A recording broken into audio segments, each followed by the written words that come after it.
I'm back at the Orlando airport. Time to check out the Magical Disney store.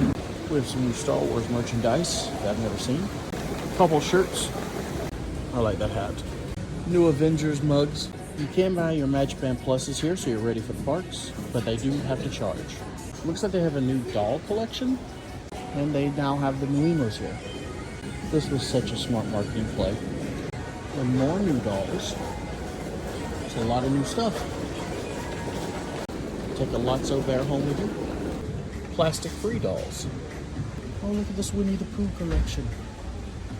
Disney Parks Perfection. Lots of Disney games. I like the monorail. And you can get a parking lot tram. You know you are a marketing master if you can sell your parking lot tram. Giant Haunted Mansion chess set. Yes, who else? Buy me something, by the way.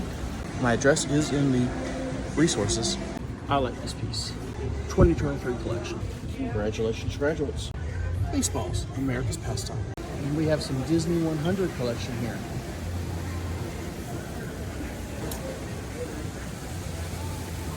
That's pretty awesome. Congratulations, pal. And then, of course, the 50th stuff is still here as well. Here's the 50th Spirit jersey. I love the partner statue. I think that's it for the Disney store. Let's get to the parks.